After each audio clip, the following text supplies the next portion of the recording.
Welcome to the Missionary Disciple Podcast. My name is Angele Renier, and today I have with me Andre Renier, my husband, and Father Sean Wenger. And today we're going to be talking about the Triduum, which is maybe code word for something you don't know, the 3 days of the celebration of the Passion and Death and Resurrection of Jesus. Holy Thursday, Good Friday, and the Easter Vigil. So I'm going to start it off with Father Sean just to explain to us like how this is one thing, actually, this Triduum. The Triduum. So I grew up Catholic and we attended certainly a lot of these events, but I never heard the word Triduum. Mm-hmm. So Triduum is the 3 days that Angele just mentioned. And one of the things that's really interesting about it that's a little different than any other celebration we have as Catholics is how the 3 days are seen as one event. And so on Holy Thursday, the liturgy begins with the sign of the cross, which of course we begin every liturgy with. But we don't start with the sign of the cross on Good Friday or at the Easter Vigil because they're seen as part of the same celebration. And then there's only a final blessing at the end of the Easter Vigil. So it's as if the liturgy begins on Holy Thursday and doesn't end until the end of the Easter Vigil. So one great big event.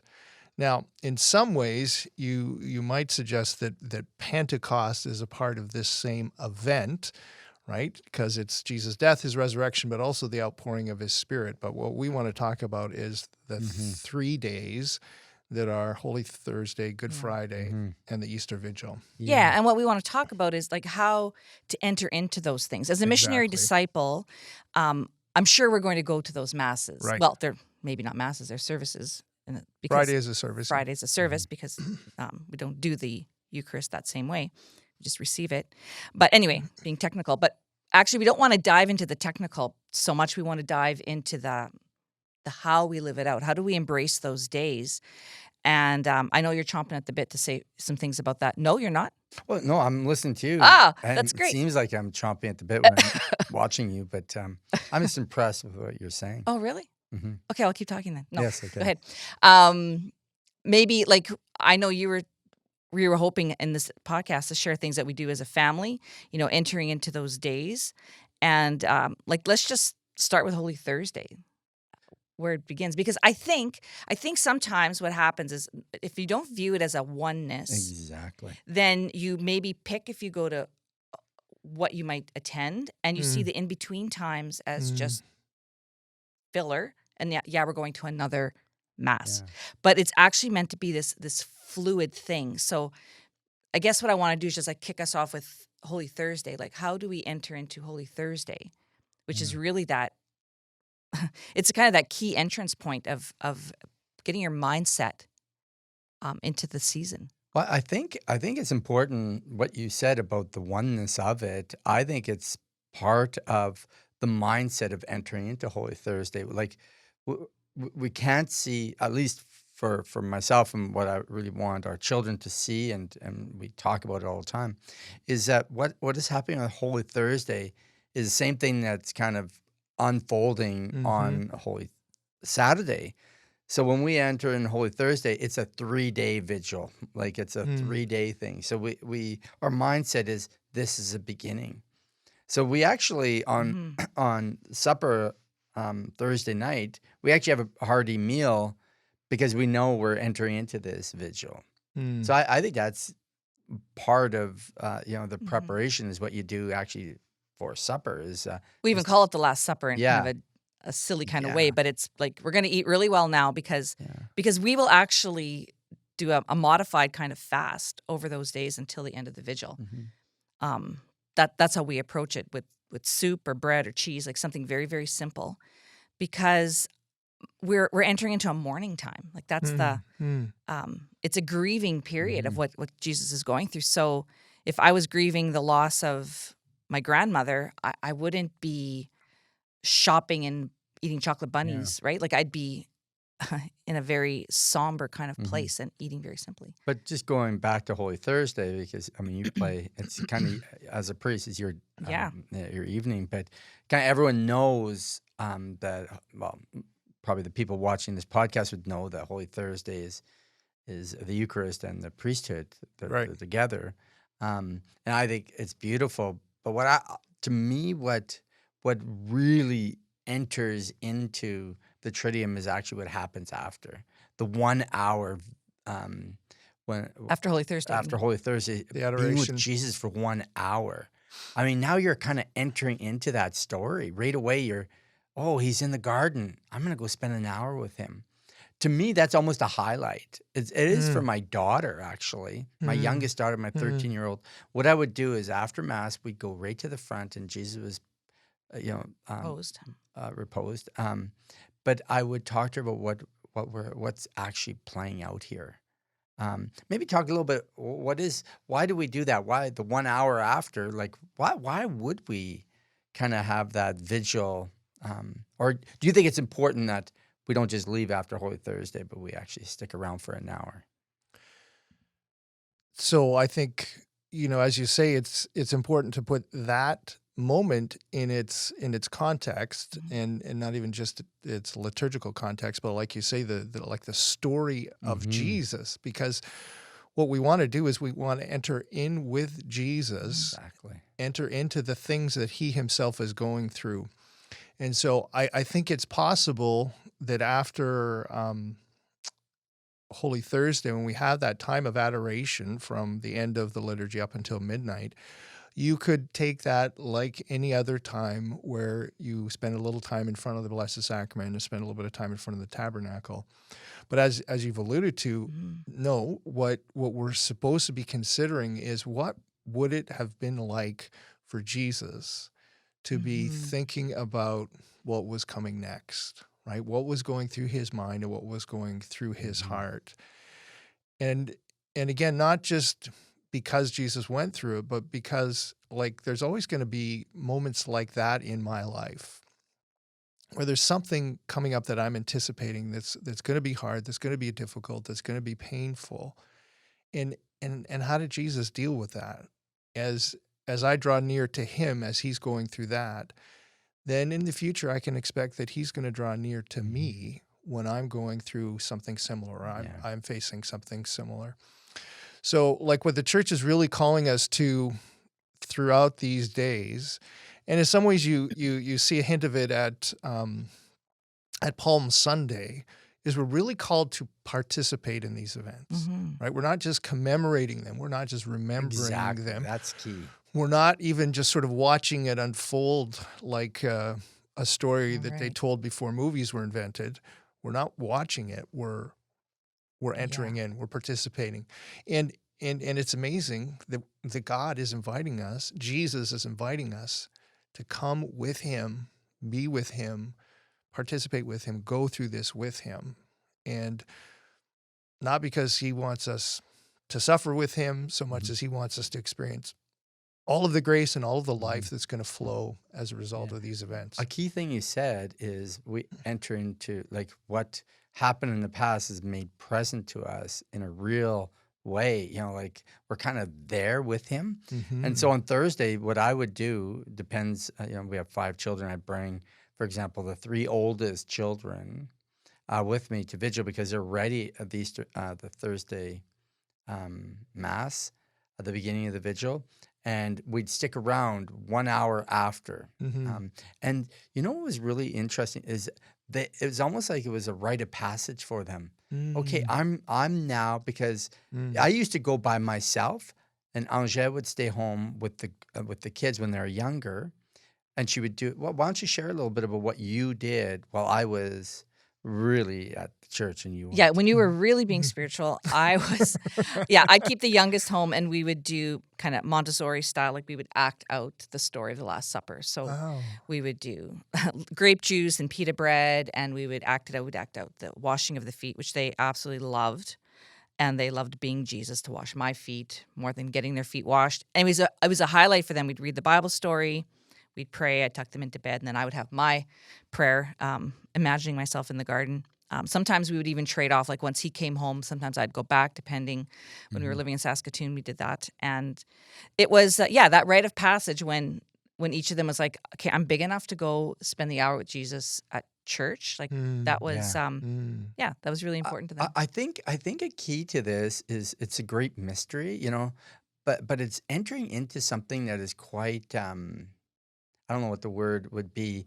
Like it's palatable, it's real, mm-hmm, it mm-hmm. really reaches us where we're at. It's the story becomes that much more real, but we actually have to kind of position ourselves for the 3 days. Yeah. I think that's key. I Yeah. think it Okay. really It is is. key. Yeah. Is Thursday night, okay, I'm gonna do Thursday night and then maybe do some fasting on Friday, but I can't wait till Saturday. So I can just go shopping or whatever. No, I think we actually say, okay, now we're entering in, and all my children understand that now, and they have they approach the Triduum with a great sense of this is a holy time, Mm, mm. and let's enter into it as that. So that means that what happens Thursday night is we're now entering into it. We're making present what Jesus went through. So being with him, like when he was struggling, like you said, I really like the way you described it, is that, what he was going through, what he was thinking about because of what was about to happen. Being there is like it's made present now, the story. And anyway, I'm just surprised how my children are fascinated by that because they see it as more than, okay, we're just going to mass and then, oh, tomorrow's Good Friday, we'll do it. We'll try to be spiritual. No, we're now stepping into something. Well, I think if people knew how to enter into those moments, they would. Because when I Exactly. explain to people this is how we approach it, they're always amazed and attracted because we don't want to actually be phony. We don't just want to go to a service and do our time and get out. Actually, we actually want it to make sense. We want it to move us. And so I think that's why the kids have always loved it. And they understand the oneness of those days. Hmm. And that Last Supper we're eating is actually the last full supper we're going to have for the next 3 days. And this is serious. We're applying ourselves. And I also think this is, Father, like, would this not be a Jewish perspective to enter in to the scene as if it's present today, right? That would be the essence of the Passover. It is the essence of the Passover. Yeah, I mean, when I was in seminary, we wanted a fancy word for this, right? But Andre already kind of used the term that, like, these things are made present to us. So one of the things that happens at the Passover is the youngest turns to the father and says to the father, "Why is this night different than any other night?" And then the father begins to tell the story, because on this night, and he tells the sort of the Exodus and the Passover story. So again, if you make the effort to go to the Easter Vigil and don't simply say, "No, I'll go to Easter Sunday Mass," and you never attend the Vigil, one of the things you might miss is at the beginning of the Easter Vigil, there's the what we call the service of light, right? We come in with the candles, the Easter candle is lit, and then the priest or somebody begins to sing a hymn called the Exultet. And one of the things that happens in that hymn is over and over again, it says, "This is the night. This is the night. Present is right This now. is the night." And so it's actually picking up on that dialogue from the Passover and says that right here, right now, we are present to and participating in these events. Yeah. And so, as Andre said, and Beautiful. as you guys are describing, positioning ourselves, being Yes. ready. Yeah, So, exactly. I mean, I think it's amazing that you've always treated these days as sort of one event, and we don't simply sort of fit in. We're going to fit in Holy Thursday. We're going to fit in, the service on Friday, and everything else is going to be as normal. So you must do something to prepare. So, like you say, not to be shopping. Do you do other things? Like, do you avoid kind of media and? Yeah, all of that. Well, but Well, what we do, like, okay, so basically, again, when we start Holy Thursday, there's no more, phones and television and a lot of meals. We don't eat a lot in those 3 days. But what we do the next morning, I think, is if it is a holy, existential, made present, the highlight of our salvation, Um, we should meet that with anticipation and um, entering into it. So the next morning, what we'll do is we all wake up, somber, hungry. Um, but what we encourage, and our children saw us do this when we were young. They were young. Yeah, oh yeah, we were too. we were okay. Sorry, they were young. I forgot. Angele and I would pray, but we pray kind of not hidden. We pray very public. I mean, we have some solemn prayer. We usually do the liturgy of the hours of the readings of that day. The homilies of that day. And so again, the children, as they got older, they were really excited about entering into that moment of in the morning we would just pray, all be silent and wherever we are, and take out the great homilies that were in the liturgy of the hours that speak of what was going on at that time and present to us. And so it became the house is quiet. We knew what was going on because last night we had seen it, we experienced it, and now we're just sitting and waiting for, Jesus to go to the cross. And but we would just allow the story to become real to us.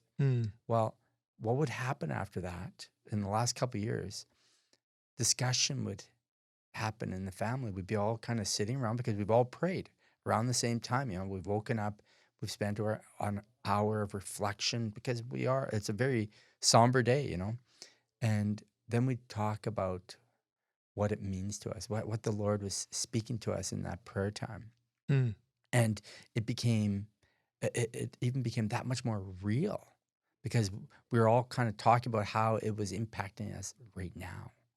So I think having, again, that prayer time, the Good Friday is extremely important. Waking up, it's not a time to sleep in, it's a time to wake up and just allow the story to become real, present, because it's unfolding, and we have the privilege to kind of enter into that, Yeah, and entering into it with this sense of, we speak of a relationship with Jesus or friendship with Jesus. So if my friend is struggling in the garden and my friend is walking to his death unjustly, like I need to walk with him. I need to sit and be in that space with him and imagine myself being invited to come alongside, and that is consoling the heart of Jesus. If I'm with him and I see what my friend is going through, that's the kind of friendship you want when you're in a struggle, someone who'll be with you in it. So that's part of those prayer times across the way is imagining what's happening, what would have been happening at that time, putting myself present. And that's also Ignatian prayer too, of using the imagination to be there. Yeah. And then there's more that we would do too, like we would, because there's always kids involved, so that, that's its own dynamic of keeping kids busy. But there'd be a lot of preparation done ahead of time with coloring sheets or little Easter movies for kids. We would watch maybe Jesus of Nazareth. We would watch The Passion, maybe even Thursday night after coming home from the hour of prayer, just so the kids don't watch us watching it.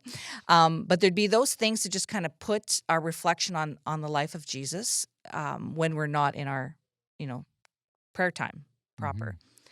And that goes through all the way to Saturday.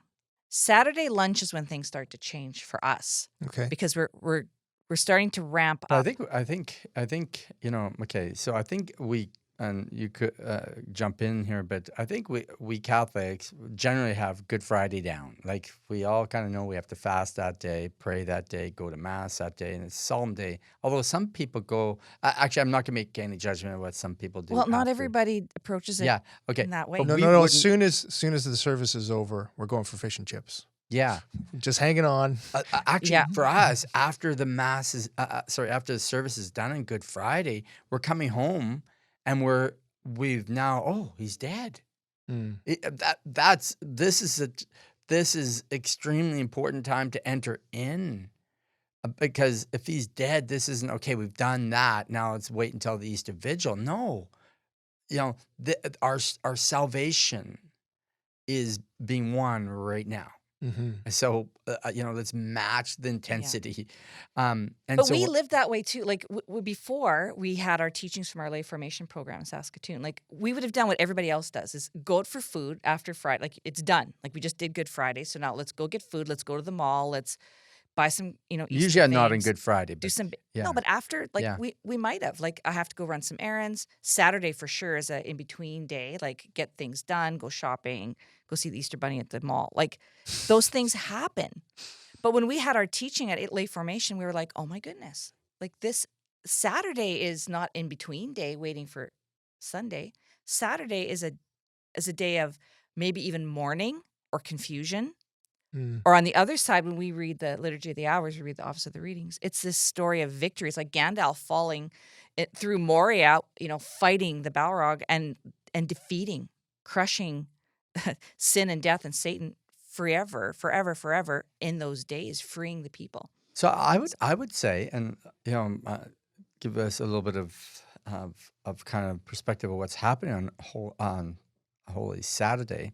I think that's you know it's not just quiet. It's quiet on the earth, but underneath, meaning what's happening spiritually. How many souls are being released on Holy Saturday? Is an exciting adventure is happening. Jesus is dead, but he's not silent under the earth. Maybe talk us a little bit about what's Yeah, happening tell us about Holy Saturday. Holy Saturday. I just think it's amazing the way your family has learned to live this out. So we talk about fasting as Catholics, right? And I think in general we maybe have some idea that it's important. But if fasting is important at all, then the most important fast would be the fast on Good Friday, Mm-hmm. right? If it means anything, of all of the days, maybe we would hope to fast well, to enter into that self-denial and to join Jesus, that, we should make a special effort on Friday. And again, not just, as soon as the service is over, say, oh, okay, now we get a breather. Mm-hmm. But Saturday is, it's an amazing day, because as the story is unfolding, Jesus is now lifeless, Mm-hmm. right? He's lying lifeless in the tomb, and the apostles and disciples don't yet know what's next. So what would that have been like? What would it have been like to sort of to have all of your hopes and all of your dreams and all of your aspirations suddenly come crashing to the earth, and you now have no idea what's next? And you're just, it's that feeling you're lost. Mm-hmm. You said confused.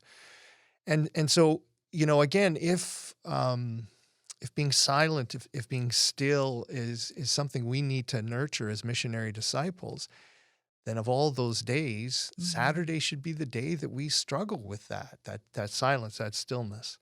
But yeah, as you're alluding to, what the disciples didn't see at that point was what was going on, what Jesus was doing in terms of going into the place of the dead and claiming from there all of those souls that God had always loved, that God had always desired to redeem, and to begin to kind of lift them up and bring them into heaven. And so there's this cosmic war being fought, but on the surface, on the experiential level, we're not seeing it, we're not hearing it, we're not feeling it. And so, I mean, that teaches us a certain kind of virtue all by itself, right? Yeah. I'm hungry, I'm lonely, I'm confused, I don't understand, and yet God is doing the most amazing thing that God has ever done, right?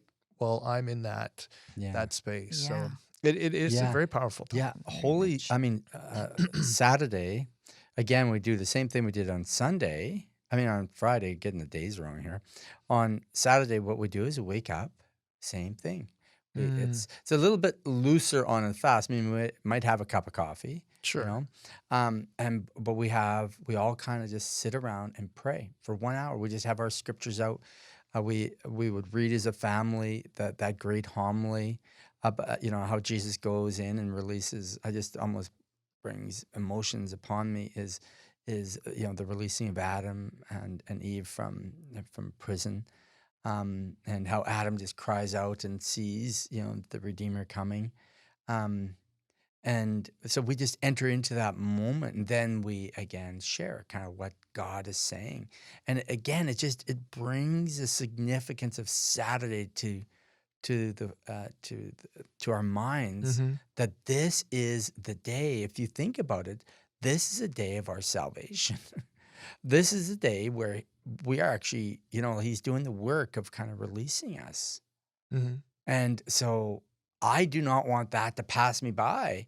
I mean, as missionary disciples, we're all about proclaiming Jesus. Well, this is our day to settle down and just enter and make the past the present, like what happened in the past present. So it's really, to me, Saturday morning. It's almost like, okay, we're getting out here, like this is we're on our way, Mm-hmm. being set free. Mhm. But Angele, you were talking a little bit about, we kind of, in the afternoon, we not lighten up, but we start kind of preparing. Well, for we the know vigil. we're ramping up to the vigil, and some things have to be prepared Right, practically in sure. the home. Sure. And so after lunch, that's when the let's get ready for the vigil starts, which includes like decorating our eggs for the next morning and getting all the showers and baths and people doing their hair and whatever. Because, I mean, vigils actually don't start very late. They're usually in 8 o'clock, or sometimes they can Right. be even earlier. So, Right. yeah, that process, begins. And the reason why it's a process is that we want to celebrate Easter well. Mm-hmm. Because we've entered in, we know the significance of what this means. So this is actually The highlight, far more yeah. powerful than Christmas. This is Yes. so if Christmas has that much emphasis on preparation and a celebration, we try to do a great celebration of Easter. I love Christmas. Don't downplay Yeah, Christmas. we love Christmas. I Okay. don't think we celebrate as well. We celebrate Christmas, but we try to do that for Easter. So when we're heading out the door, there's a few things that are being decorated, or maybe there's one person with a baby that's home decorating. But what we want to have coming home, and that whole celebration at Mass, is there's an anticipation and joy of the victorious Savior, of the light breaking through the darkness. Mm. And we love it.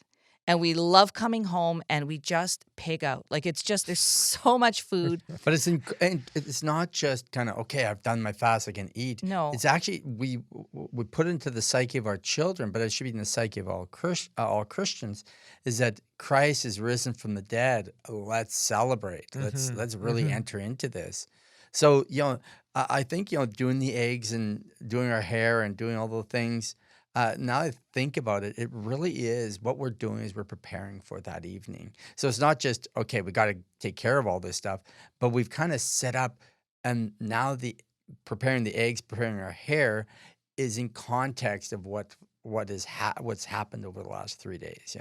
Mhm. So it's actually very incarnational, Mm-hmm. and it's relevant that we're preparing now. But everyone, there is an anticipation in the house.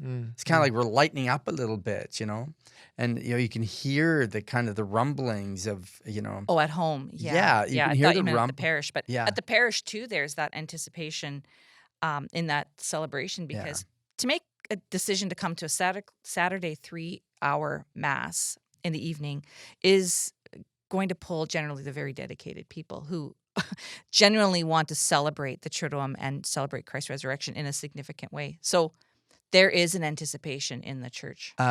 Father Sean, have you ever sang the Exalted? I mean, Hmm. I Yeah. love singing. Oh, I would love to hear you. oh, please. I'm I've- thinking I've- maybe you could sing it right now I- for us, but I've done it many times. Yeah, I love singing it. Mm. I just want to hear it. It's just so powerful, that Exalted, because it's such, it's beautiful Yeah. prayer. But So one of the things that's really really interesting about it is we do some of the same things around the Exalted that we do when the priest proclaims the gospel. mhm. So there's actually incense, and at one point he says, "The Lord be with you," and the Yeah. congregation responds, "And with your spirit," because the church believes that it is actually a proclamation of the gospel. Mm. This is the proclamation of the truth that Jesus. That's why I love it so Right. much. Right? That's Jesus why is I love risen. it. And it has all of that language of the victory and what he's done and what he's overcome and what has been destroyed and what is new now. And so it is. It's very exciting to make that first proclamation, which is why Wow, light even goes that much on more at that powerful. point. Mm. Right? When a few years ago, we used to wait to turn the lights on for the Gloria to come. And everyone said, I like that better. Well, okay. But the reason that the lights go on at the proclamation of the Exalted is because that's the first proclamation of the resurrection, the first proclamation of the victory of Christ. And so the church, the lights come on. And That's why they have the candle during a lot of parishes that have a light during the Exalted. We're holding a candle. Everybody's got their little candle. Yeah, tape. but I Yeah. love the fact that you said that it was the first proclamation. Again, sends shivers down my spine and I love it even that much more because it's really the first proclamation. absolutely. But can you imagine if we as the church started Holy Thursday and prepared and entered into the moment, that Exalted now becomes the highlight. We're all waiting for that proclamation to happen, and so everyone just anticipating, anticipating that moment where, the message of what Jesus has done, accomplished, is now being proclaimed.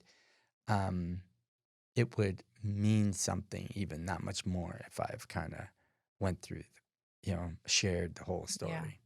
And with that, actually, I think I'll land our conversation. Yeah. We've gone around it and we've talked for actually quite a while, but that's a really good way to summarize it. And that was the essence of why we wanted to do this podcast, was to say, like, if you could have our missionary disciples really understand the Triduum, enter into it from the first moments of Holy Thursday to the glory of the Vigil, what a great proclamation of the gospel, the saving message, the saving work that Jesus Christ did for us. That's your celebration as missionary disciples, the Triduum. So enter in, enjoy it, embrace it, and console Jesus' heart and console your own by being so active and so engaged in the Triduum.